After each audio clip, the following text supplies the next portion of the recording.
আমার দুইটা দাবি আছে প্রশাসনের। এক নম্বরে ওদের বিভাগটা আলাদা করে, ওরা শুধু আইজির কথা মতো চলবে, কোনো নেতা খেতা নেত্রী এদের কথা মতো চলবে না। এ দেশ কন্ট্রোল করার জন্য আর কাউকে লাগবে না, শুধু পুলিশের ওই পোশাকই যথেষ্ট। দুই নম্বরে ওনাদের 8 ঘন্টা করে ডিউটি। আমাদের এই দেশে যারা চাকরি করে কয় ঘন্টা বলেন বলেন? সরকারি বেসরকারি যত অফিস আদালতে চাকরি করেন 8 ঘন্টার বেশি ডিউটি নেই। 8 ঘন্টার পরে যদি আপনি ডিউটি করেন 2-4 ঘন্টা 5 ঘন্টা, ওটা ওভার টাইম, ওর আলাদা বেতন দেওয়া লাগে না লাগে না? তো পুলিশ 8 ঘন্টা ডিউটি করে ও বউ বাচ্চা নিয়ে বাড়িতে থাকবে, বাকি এই সময় এই যে এখানে এসে বসে আছে প্রায় 20-21 জন, ওরকে এখন ডিউটি, এখন কেমন কারণ বসে থাকবে? ও সকাল 10টা থেকে বিকাল 4টা পর্যন্ত ডিউটি করে বাড়ি যেয়ে বউ ছেলে মেয়ে নিয়ে কাজ করে খাবে। এই সময় ওর এখানে এসে এই রাত 11টায় বসে থাকা লাগবে কোন কারণে?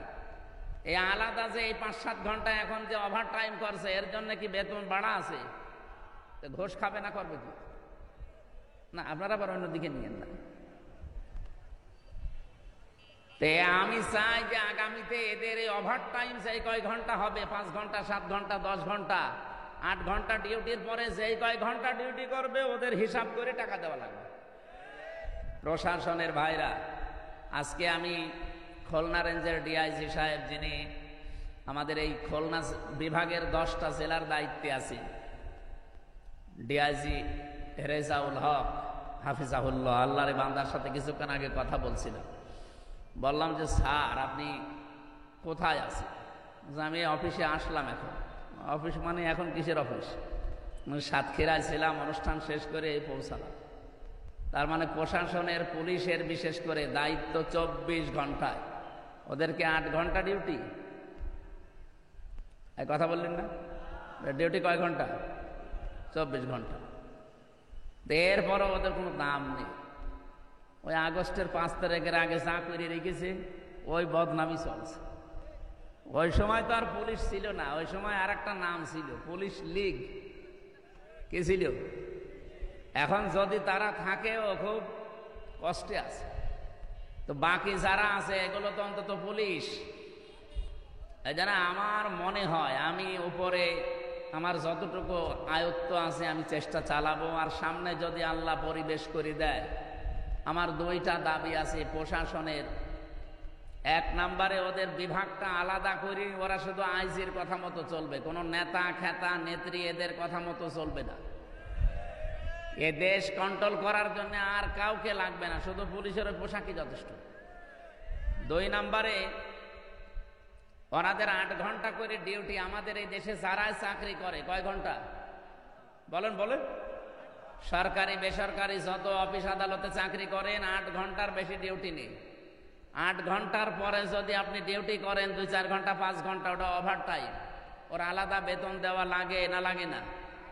তো পুলিশ 8 ঘন্টা ডিউটি করে ও বউ বাচ্চা নিয়ে বাড়িতে থাকবে, বাকি এই সময় এই যে এখানে এসে বসে আছে প্রায় 20-21 জন, ওরকে এখন ডিউটি, এখন কেমন কারণ বসে থাকবে? ও সকাল 10টা থেকে বিকাল 4টা পর্যন্ত ডিউটি করে বাড়ি যেয়ে বউ ছেলে মেয়ে নিয়ে কাজ করে খাবে। এই সময় ওর এখানে এসে এই রাত 11টায় বসে থাকা লাগবে কোন কারণে? এই আলাদা যে এই 5-7 ঘন্টা এখন যে ওভার টাইম করছে, এর জন্য কি বেতন বাড়া আছে? তো ঘোষ খাবে না, করবে কি? না, আপনারা আবার অন্যদিকে নিয়েন না। তে আমি চাই যে আগামীতে এদের এই ওভার টাইম সেই কয় ঘন্টা হবে, 5 ঘন্টা 7 ঘন্টা 10 ঘন্টা 8 ঘন্টা ডিউটির পরে যেই কয় ঘন্টা ডিউটি করবে ওদের হিসাব করে টাকা দেওয়া লাগবে। আমি জানি ওদের অনেক ভালো ভালো কাজ করার ইচ্ছা আছে, কিন্তু পারে না বাস্তবতার কারণে। এমন এমন অফিসার আছে যে অফিসার নিজে বেতন পায় হয়তো 42,000 টাকা, কিন্তু বাসা ভাড়া করে স্ত্রী আর ছেলে মেয়েকে রেখেছে ঢাকাতে, 50,000 টাকা বাসা ভাড়া। 42,000 টাকা দিয়ে এখনো কয় হাজার টাকা লাগবে? ওইটাকে ফেরেশতা জিবরাইল দিয়ে যাবে? ওই তখন একটু এদিক ওদিক করে বদনাম হয়ে যায়। অথচ ডিউটি করে তো 24 ঘন্টার 18 ঘন্টা। আপনি 8 ঘন্টা পরে যে কয় ঘন্টা ডিউটি করবে ওই ঘন্টা টাকা দেন।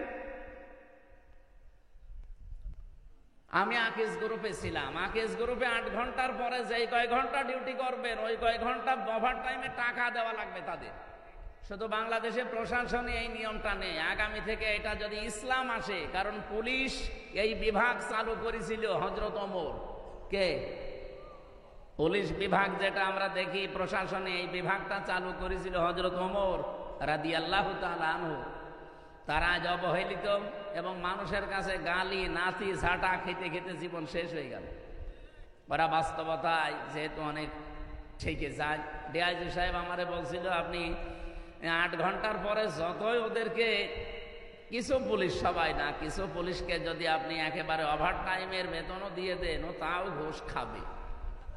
আমার মনে হয় উনি কথা একেবারে 100% সঠিক বলেনি, অন্তত 99%। পুলিশ ভাইরা, আপনারা যে দায়িত্বে আছেন কখনো নিজেদেরকে ছোট মনে করবেন না। এটা বিশাল মহান পেশা একটা। প্রশাসনের ভাইরা, আজকে আমি খুলনা রেঞ্জের ডিআইজি সাহেব, যিনি আমাদের এই খুলনা বিভাগের 10টা জেলার দায়িত্বে আছেন, ডিআইজি রেজাউল হক হাফিজাহুল্লাহ, আল্লাহর বান্দার সাথে কিছুক্ষণ আগে কথা বলছিলাম। বললাম যে স্যার আপনি কোথায় আছেন? আমি অফিসে আসলাম। এখন অফিস মানে এখন কিসের অফিস? সাতক্ষীরায় ছিলাম, অনুষ্ঠান শেষ করে পৌঁছালাম। তার মানে প্রশাসনের, পুলিশের বিশেষ করে দায়িত্ব 24 ঘন্টায়। ওদেরকে 8 ঘন্টা ডিউটি। এক কথা বললেন না? ডিউটি কয় ঘন্টা? 24 ঘন্টা। এরপরও ওদের কোনো দাম নেই। ওই আগস্টের 5 তারিখের আগে যা করে রেখেছে, ওই বদনামি চলছে। ওই সময় তো আর পুলিশ ছিল না, ওই সময় আর একটা নাম ছিল, পুলিশ লীগ। কি ছিল? এখন যদি তারা থাকেও খুব কষ্টে আছে। তো বাকি যারা আছে এগুলো তো অন্তত পুলিশ। এই জন্য আমার মনে হয় আমি উপরে আমার যতটুকু আয়ত্ত আছে আমি চেষ্টা চালাবো। আর সামনে যদি আল্লাহ পরিবেশ করে দেয়, আমার 2টা দাবি আছে প্রশাসনের। 1 নম্বরে ওদের বিভাগটা আলাদা করি, ওরা শুধু আইজির কথা মতো চলবে, কোনো নেতা খেতা নেত্রী এদের কথা মতো চলবে না। এ দেশ কন্ট্রোল করার জন্য আর কাউকে লাগবে না, শুধু পুলিশের পোশাকই যথেষ্ট। 2 নম্বরে ওনাদের 8 ঘন্টা করে ডিউটি। আমাদের এই দেশে যারাই চাকরি করে কয় ঘন্টা বলেন? সরকারি বেসরকারি যত অফিস আদালতে চাকরি করেন, 8 ঘন্টার বেশি ডিউটি নেই। 8 ঘন্টার পরে যদি আপনি ডিউটি করেন 2-4 ঘন্টা 5 ঘন্টা, ওটা ওভার টাইম। ওর আলাদা বেতন দেওয়া লাগে না? লাগে না? তো পুলিশ 8 ঘন্টা ডিউটি করে ও বউ বাচ্চা নিয়ে বাড়িতে থাকবে। বাকি এই সময় এই যে এখানে এসে বসে আছে প্রায় 20-21 জন, ওরকে এখন ডিউটি, এখন কেমন কারণ বসে থাকবে? ও সকাল 10টা থেকে বিকাল 4টা পর্যন্ত ডিউটি করে বাড়ি যেয়ে বউ ছেলে মেয়ে নিয়ে কাজ করে খাবে। এই সময় ওর এখানে এসে এই রাত 11টায় বসে থাকা লাগবে কোন কারণে? এই আলাদা যে এই 5-7 ঘন্টা এখন যে ওভার টাইম করছে, এর জন্য কি বেতন বাড়া আছে? ঘোষ খাবে না, করবে কি না? আপনারা আবার অন্যদিকে নিয়েন না। আমি চাই যে আগামীতে এদের এই ওভার টাইম সেই কয় ঘন্টা হবে, 5 ঘন্টা 7 ঘন্টা 10 ঘন্টা 8 ঘন্টা ডিউটির পরে যেই কয় ঘন্টা ডিউটি করবে ওদের হিসাব করে টাকা দেওয়া লাগবে। আমি জানি ওদের অনেক ভালো ভালো কাজ করার ইচ্ছা আছে, কিন্তু পারে না বাস্তবতার কারণে। এমন এমন অফিসার আছে যে অফিসার নিজে বেতন পায় হয়তো 42,000 টাকা, কিন্তু বাসা ভাড়া করে স্ত্রী আর ছেলে মেয়েকে রেখেছে ঢাকাতে, 50,000 টাকা বাসা ভাড়া। 42,000 টাকা দিয়ে এখনো কয় হাজার টাকা লাগবে? ওইটাকে ফেরেশতা জিবরাইল দিয়ে যাবে? ওই তখন একটু এদিক ওদিক করে বদনাম হয়ে যায়। অথচ ডিউটি করে তো 24 ঘন্টার 18 ঘন্টা। আপনি 8 ঘন্টা পরে যে কয় ঘন্টা ডিউটি করবে ওই ঘন্টা টাকা দেন। আমি আকিজ গ্রুপে ছিলাম, আকিজ গ্রুপে 8 ঘন্টার পরে যে কয় ঘন্টা ডিউটি করবেন ওই কয় ঘন্টা ওভার টাইমে টাকা দেওয়া লাগবে তাদের। শুধু বাংলাদেশে প্রশাসনে এই নিয়মটা নেই, আগামী থেকে এটা যদি ইসলাম আসে, কারণ পুলিশ এই বিভাগ চালু করেছিল হযরত ওমর। কে? পুলিশ বিভাগ যেটা আমরা দেখি প্রশাসনে, এই বিভাগটা চালু করেছিল হযরত ওমর রাদিয়াল্লাহু তাআলা আনহু। তারা আজ অবহেলিত এবং মানুষের কাছে গালি নাতি ঝাঁটা খেতে খেতে জীবন শেষ হয়ে গেল। ওরা বাস্তবতায় যেহেতু অনেক থেকে যায়। ডিআইজি সাহেব আমারে বলছিল, আপনি 8 ঘন্টার পরে যতই ওদেরকে, কিছু পুলিশ, সবাই না, কিছু পুলিশকে যদি আপনি একেবারে ওভার টাইমের বেতনও দিয়ে দেন, ও তাও ঘুষ খাবে। আমার মনে হয় উনি কথা একেবারে 100 ভাগ সঠিক বলেনি, অন্তত 99 ভাগ।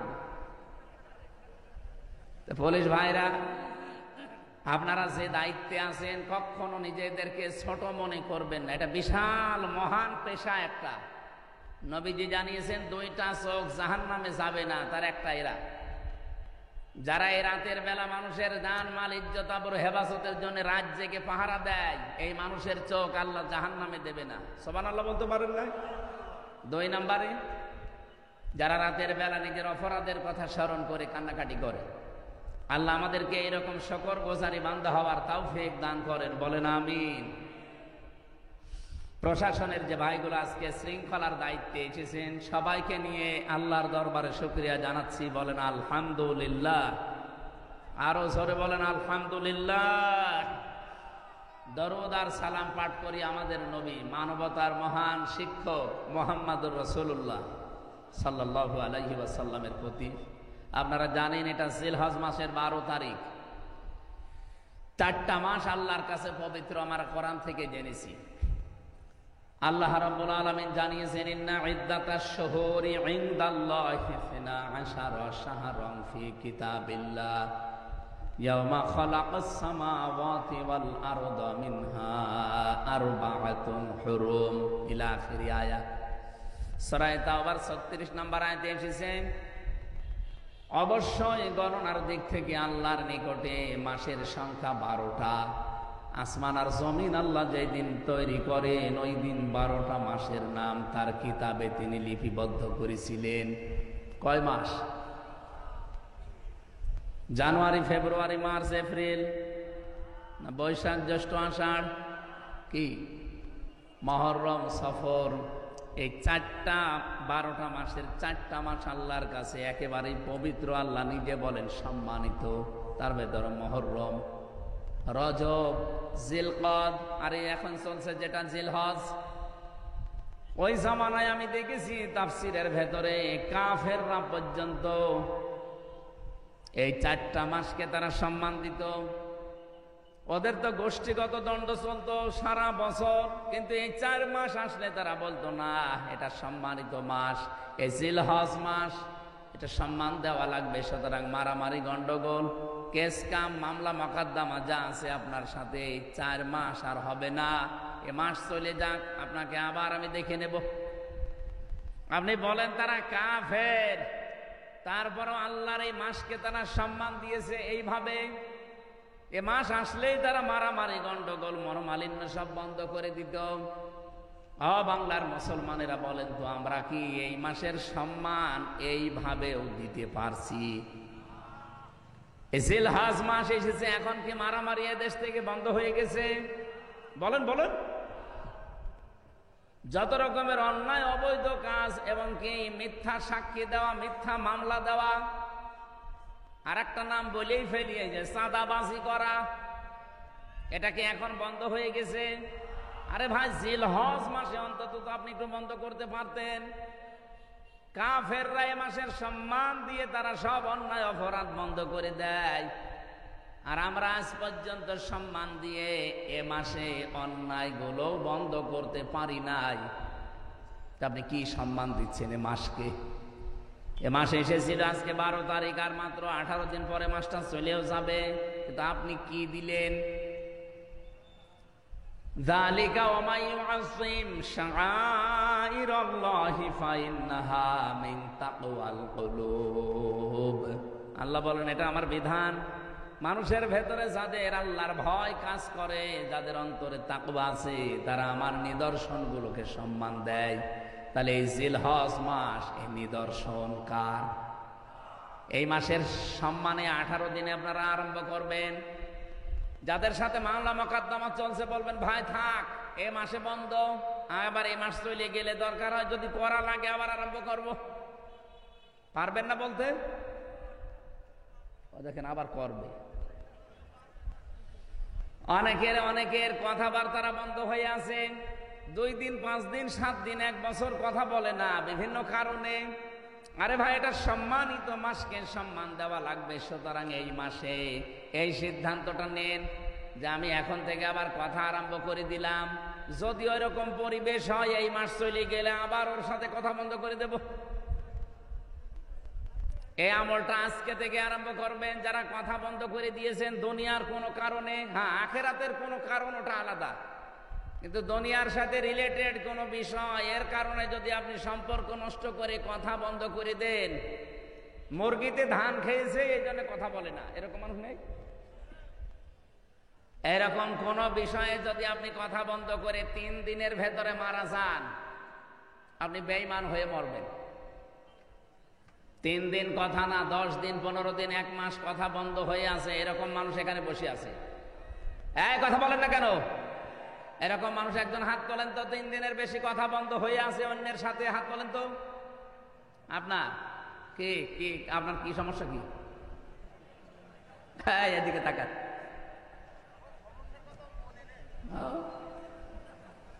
এখানে আসবেন না, ঘন্টাখানেক সময় দেন।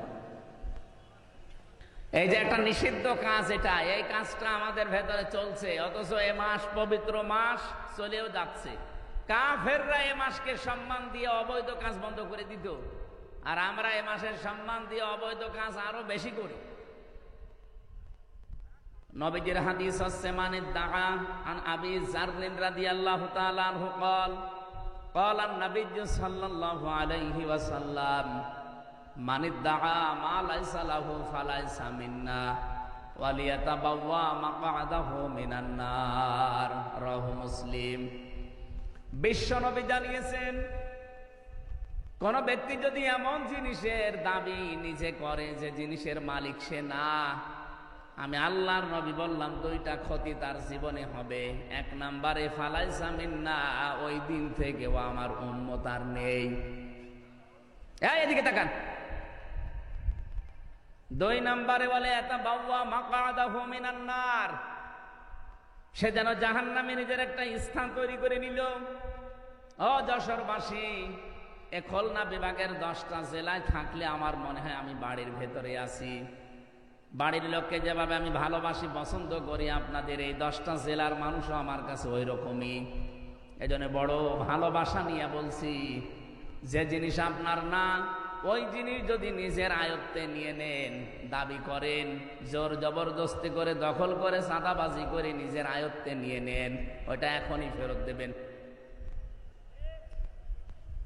যদি ওটা ফেরত না দেন, আপনি কিন্তু ফালাইসা মিন্না, নবীর উম্মত আর নেই। আর আপনি যদি নবীর উম্মতই না থাকেন, আপনার জন্য আমি মরে গেলে বিসমিল্লাহি ওয়া আলা মিল্লাতি রাসূলিল্লাহ পড়ে করব কি?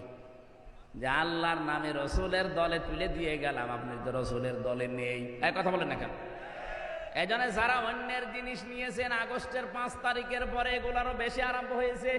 অনেকে যে যা সেখানে পেয়েছে, বাবা শাহজালাল সব হালাল। এই চরিত্র যারা, তারা এই মাল ফেরত দেওয়া লাগবে। কারা কারা ফেরত দেবেন হাত তোলেন তো। এই এলাকায় মনে হয় এসব শুরু হয়নি। যদি কারো কিছু দখলে রাখেন যেটা আপনার আসলে না, ওটা ফেরত দিয়ে দেবেন। হাদিসের টিকা বলছি এবার, এদিকে তাকান। হাদিসের টিকায় মুহাদ্দিসিন ইকরাম লিখেছেন, হ্যাঁ, কোন জিনিস যদি আপনার আয়ত্তে ছিল, আপনার নিজেরই, কিন্তু এটা আপনি হাতছাড়া করে ফেলেছিলেন, হারিয়ে ফেলেছিলেন, বেদখল হয়ে গিয়েছিল, ওটা যদি আপনি আবার ফেরত পান, তাহলে আপনি হাদিসের শাস্তির আওতামুক্ত থাকবেন। কি বুঝলেন? মনে করেন আমার একটা দোকান ছিল, এটা আমারই, 15 বছরে হাত ছাড়া হয়ে গিয়েছিল, দখল হয়ে গিয়েছিল, অন্য জোর করে কেড়ে নিয়েছিল। এখন আমি ওটা আবার ফেরত পেয়েছি, তাহলে আমার জিনিস আমি ফেরত পেলাম, আমার অসুবিধা নেই। কি কথা বলছেন? তাহলে ফালাইসা মিন্না আমার জন্য না, আমি নবীর উম্মত থাকবো না, না, এটা আমার জন্য না, কারণ আমার জিনিস আমি পেয়েছি। কিন্তু যেটা আমার না, ওইটা যদি আমি জবরদস্তি করে দখল করে নেই, তাহলে আমি কিন্তু আর নবীর উম্মত নেই। এক কথা বলেন। বাংলাদেশে ইসলামী ব্যাংক নিয়ে কিছু মানুষ ফতোয়াবাজি করে, এমনকি অনেকে ফতোয়া দিয়েছে যে ইসলামী ব্যাংকও চিন্তায় হয়ে গেছে। আপনি এরকম ডাহা মিথ্যা কথা বলেন কি করে? ইসলামী ব্যাংকে আপনার বাবার, যাদের ব্যাংক তারা ফেরত পেয়েছে। কথা বলেন না কেন? যাদের ব্যাংক তারা ফেরত পেয়েছে, তাদের মাথার ঘাম পায়ে ফেলে বানানো ব্যাংকটা। আপনার কয় টাকা আছে ওখানে? আপনার বাবা টাকা দিয়েছে। যাদের টাকার ব্যাংক তারা ফেরত পেয়েছে, আপনার সমস্যা কি? আরো আমার মনে হয় এই 15.5 বছরে যেভাবে দখল করেছিল, ডবল টাকা দেওয়া দরকার। এই 15.5 বছরে যাদের জীবন থেকে সময়গুলো কেড়ে নিয়েছে, যারা কেড়ে নিয়েছে, যেহেতু রাষ্ট্রের দায়িত্বে থেকে এগুলো কেড়ে নেওয়া হয়েছে, রাষ্ট্রের উচিত তাদের এই সময়গুলো ফেরত দেওয়া। সময় ফেরত না দিতে পারলে তাদের জরিমানা দেওয়া। যেমন এই যে জনাব এটিএম আজহারুল ইসলাম বিনা কারণে 13 বছর জেল খাটলো। কথা বলেন, হাইকোর্ট থেকে সুপ্রিম কোর্ট থেকে তাকে বিনা একেবারে নির্দোষ প্রমাণ করেছে যে ওনার কোনো দোষ নেই। এই 13 বছরে ওনার তদন্ত করে দেখলাম যে কোনো দোষ পাওয়া যায়নি। বেকসুর খালাস মানে কি? কথা বলেন না কেন? বেকসুর খালাস মানে ওনার কোনো দোষ আমরা এই 13 বছর অনুসন্ধান করে পেলাম না। এই যে আমার 3 বছর রেখেছিল, আমারও বেকসুর খালাস দিয়েছে। আদালত প্রমাণ করছে যে আমির হামজার কোনো দোষ আমরা পাইনি। 3 বছর আমরা আটক করে রেখেছিলাম যে কোনো দোষ আছে কিনা, না একটা দোষও পেলাম না, এই জন্য বেকসুর খালাস দিলাম। তাহলে আমি 3টা বছর যে লস হয়ে গেল, এই বছরগুলো ঘুরিয়ে দেন। কে কথা বলছেন না কার ভাই? আমার এই বছরগুলো ঘুরিয়ে দেন। আপনি তো প্রমাণ করলেন যে আমার কোনো দোষ নেই, আপনাকে একেবারে খালাস করে দিলেন। তাহলে আমার 3 বছর ফেরত না দিতে পারলে আমার 3 বছরে যত ক্ষতি হয়েছে ওই ক্ষতিপূরণ দেওয়া লাগবে। এই জন্যই তো আমরা চাই আজহারুল ইসলামের ক্ষতিপূরণ, কারণ ওনাকে বিনা কারণে আপনি এই 13 বছরে রেখে কিছুই প্রমাণ করতে পারেননি। শেষ পর্যন্ত বললেন উনি বেকসুর খালাস। আমার একটা কথা যদি মিথ্যা হয়, বানানো হয়, অন্য কোনো উদ্দেশ্যে হয়, বলেন, আমি আপনাকে এখনই পোড়াটা শেষ করে দেব। যেহেতু রাষ্ট্রে যারা দায়িত্বে ছিল তারা এই অত্যাচারটা করেছে, এই জুলুমটা করেছে, এখন যারা রাষ্ট্রের দায়িত্বে আছে তাদের উচিত হবে ওনার ক্ষতিপূরণ দেওয়া। ক্ষতিপূরণ কি দেবেন? কি, উনি তো স্ত্রী হারিয়েছে জেলখানায় থাকতে, জানাজাও পড়তে পারেনি, এনার স্ত্রীটা ফেরত দেন। এমনকি 13 বছরে উনি জীবন থেকে যা যা হারিয়েছে সবগুলো রাষ্ট্রের উচিত ফেরত দেওয়া। আর যাদের কারণে নষ্ট হয়েছে তাদেরকে উনি যদি মাফ না করে, আল্লাহ তাদের মাফ করবে না, কারণ তারা অপরাধ আল্লাহর কাছে করে না, অপরাধ করেছে আজহার সাহেবের কাছে। কথা বলেন না কেন? আমার 3টা বছর আপনি কেড়ে নিয়েছেন, এখন যদি বলেন আল্লাহ কাবা শরীফ ধরে মাফ চাই, আমারে মাফ করে দেন, আপনাকে মাফ করবে মানে? আপনি কি আল্লাহর কাছে দোষ করেছেন? দোষ করেছেন হামজার কাছে, আগে আমার কাছে মাফ চান। আমি যদি মন থেকে বলি ঠিক আছে যান, যা হয়েছে হয়েছে, মাফ করে দিলাম। সেদিন ওসি সাহেব, যেটা আমার মামলার আয়ু ছিল, মাদারীপুরে বাড়ি, কল দিয়েছিল, বলছে হুজুর মাফ করে দিয়ে। আমি মাফ তো করে দেওয়ার জন্য আমি রাজি আছি, কিন্তু আমার টাকা ফেরত দিন। আপনি যে 3টা বছরে কত টাকা নিয়েছেন আমার বাবার কাছ থেকে, টাকাগুলো আমাকে ফেরত দেন। আর আকিস গ্রুপের কাছে নিয়েছেন 32 লাখ, এই টাকাগুলো ফেরত দেবেন, এরপরে বলবেন মাফ করে দি যান। আমি মাফ করে দিলাম, টাকা ফেরত না দিলে কোনো মাফ নেই। আপনি দোষ করবেন একজনের কাছে আর মাফ চাবেন আর একজনের কাছে, হয়? এই দেশে তো এইটাই চলে, অপরাধ করে একজনের কাছে, মাফ চায় আর একজনের কাছে। এটা পাগলামি ছাড়া আর কিছু না। এটা কয়েকদিন আগে কামরুল বলে একজনের মন্ত্রী ছিল, মাথা ফেটে গেছে, পড়েছে, পায়খানায় পড়েছে, মাথা ফেটে গেছে। ওনার মন্ত্রিত্ব থাকাকালীন একটা অপরাধ করেছিল, পচা গম। আপনি শোনেননি? পচা গম ধরা পড়েছিল। ওই সময় যদি উনি জনগণের কাছে মাফ চাইতো, বলে না তদন্ত করা লাগবে। কি তদন্ত করবেন? যাদেরকে কমিটিতে রাখবেন সব তো ঘুষখোর, ওদেরকে তো তদন্ত কমিটিতে রেখে ঘুষ ঘাস দিয়ে আবার আল্লাহর ওলি ফ্রেশ হয়ে যাবে। কিন্তু ওই সময় যদি বলতো ঠিক আছে আমার ভুল হয়ে গেছে, যেভাবেই হোক আমি ভুল করে ফেলেছি, আমি মাফ চাই, আমারে মাফ করে দেন, দেশের 18 কোটি মানুষ, আরে 18 কোটি মানুষ যদি মাফ করে দিত, আল্লাহ আপনাকে মাফ করে দিত। কথা বলেন না কেন? তাওবাটা বাংলাদেশে যা ভেজাল, বিশেষ করে ভারত, বাংলাদেশ আর পাকিস্তান, এই 3টা দেশে তাওবা নিয়ে একেবারে পুরাটা চলছে। কি বলবো, আর তাওবা হয় না আমাদের। তাওবা আর ইস্তেগফার এক জিনিস না। সব সময় আপনি ইস্তেগফার করতে পারেন, আস্তাগফিরুল্লাহ আস্তাগফিরুল্লাহ আস্তাগফিরুল্লাহ পড়েন, কিন্তু তাওবা এটা কিন্তু মারাত্মক জিনিস। নবীজি বলেন কোন মানুষ যদি তাওবা করে, আমারে ওয়াজে বসে বাড়ি চলে গেছে,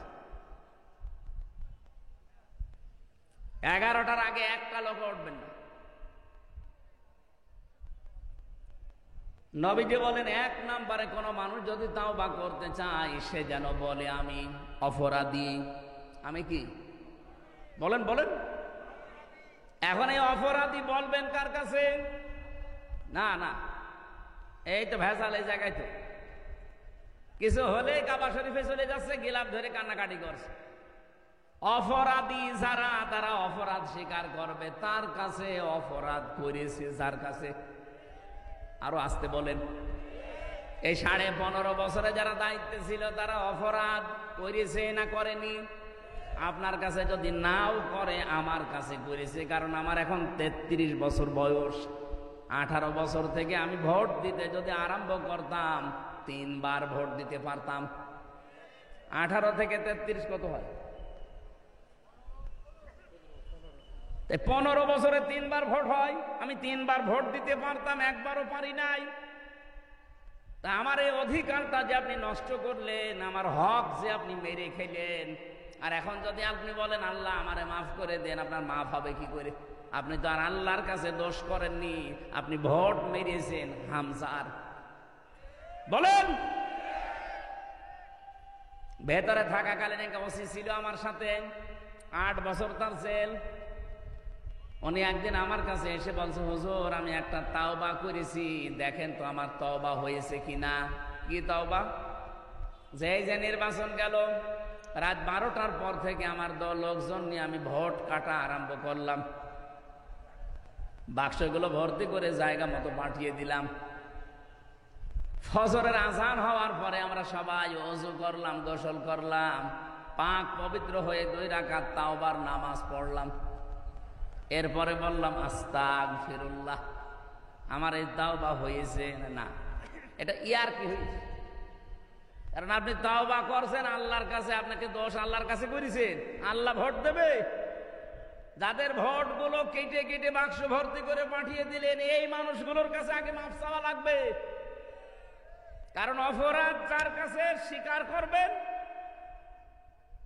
আপনার জন্য একটা দুঃখের সংবাদ আছে, কারণ আপনার 8 বছর জেল, কমপক্ষে 5 বছর আপনার জেল খাটা লাগবে।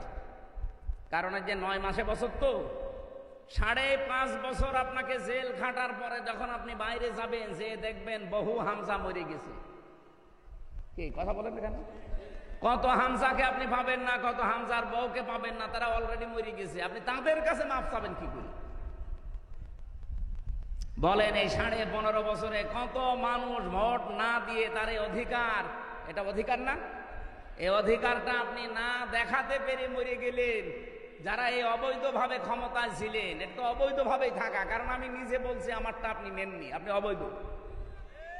আরে অবৈধভাবে থাকার কারণে আপনি অবৈধ সুখ পেয়েছেন না পাননি? একটা এমপির আন্ডারে যত কিছু বাজেট হয়, আমি যতটুকু লেখাপড়া করছি বাংলাদেশ সম্পর্কে আমি যা দেখছি, এগুলো যদি সঠিকভাবে ব্যয় করা হয়, একেবারে বন্যার পানির মতো জোয়ারে ভেসে যাবে। কিন্তু শয়তানরা তো ব্যয় করে না। 25-26টা হাত বদল হতে হতে যদি 3 কোটি টাকা বাজেট হয়, 300 টাকার কাজ হয়, বাকিগুলো সব আল্লাহর ওলিরা খেয়ে ফেলে। কয়েকদিন আগে আমি মালয়েশিয়া ছিলাম। ওখানে যেই দেশে যাই, মালয়েশিয়া, সিঙ্গাপুর, থাইল্যান্ড, ইন্দোনেশিয়া, এই যে বাহরাইন, সবগুলো দেশে আমি ঘুরলাম। ওরা মাহফিলে নিয়ে যায়। যে দেশে যায় আগে আমার দলে হোটেলে ওই তো প্রায় 20 তলা, 30 তলা, 40 তলা হোটেল। লিফট দিয়ে নিচে নেমে আসি, মেহমান খানা সেখানে ওই যে নিচে বসে আছে, ওখানে যে একটু চা নাস্তা করবো, দেখি আল্লাহর ওলি বসে আছে। কি আপনি এখানে কেন? হুজুর আমি আগেই পালিয়েছি। কবে? 3 তারিখে। আমি জানতাম যে দেশের অবস্থা ভালো না, এই জন্য আগেই পালিয়েছি। পালিয়ে থাকেন কোথায়? এই যে 8 মাস 9 মাস হয়ে গেল, কোথায় থাকেন? এই হোটেলে। আপনি যেন কাউকে বলবেন না। আজ 8-9 মাস আছি, খুব কষ্ট করে বাইরে যেতে পারি না। হ্যাঁ, আপনি বাইরে যেতে পারেন না কেন? আপনার তো 620টা বাড়ি শুনেছি। কত? 620টা বাড়ি। তার একজন মন্ত্রী ছিল, চট্টগ্রামে বাড়ি, থাকতে পারে না। ওই দেশেও তার বাড়ি আছে, সাহেব পাড়া বানিয়েছে, কিন্তু তালা লাগানো। আমাকে যে নিয়ে গিয়েছিল বসে, দেখুন হয়তো সাহেব পাড়া, এটা সব তালা লাগানো, থাকে না, সব হোটেলে থাকে। আমি বললাম যে আপনি যান না কেন বাড়িতে? বলে বাড়ি যেয়ে মার খাবো। বাংলাদেশের 20 লাখ বাঙালি এখানে কাজ করে, যদি আমারে দেখে পিটিয়ে ভক্তা বানিয়ে ফেল। বাইরে যাব, খুব কষ্ট করে আসি এখানে। আমারে শেষে বলছে, হুজুর দোয়া করেন। কিসের দোয়া? আপনার জন্য দোয়া আসবে আমার? আপনি দেশটা ফোকলা করে ফেলেছেন, আর এখন দোয়া চাচ্ছেন আমার কাছে। আপনার জন্য দোয়া আমির হামজা না, আমির হামজার বাপ না, কাবা শরীফের ইমাম করলেও কাজে লাগবে না। কারণ আপনি তো আর আল্লাহর কাছে অপরাধ করেন না, আপনি অপরাধ করেছেন 18 কোটি মানুষের কাছে। এরকম অবৈধভাবে যারা চেয়ারে ছিল, বলেন অবৈধভাবে চেয়ারে বসে থেকেই শেষ, না অবৈধ সুখ পেয়েছে? অবৈধ সুখ পাইনি। আমি একটা আয়াত বলছি, দেখেন তো কোনদিন পড়েছেন কিনা? ফাইন্না মাআল উসরি ইসরা, ইন্না মাআল উসরি ইসরা। পড়েছেন? কোনদিন চিন্তা করেছেন আয়াত নিয়ে? আল্লাহ পাক বলেন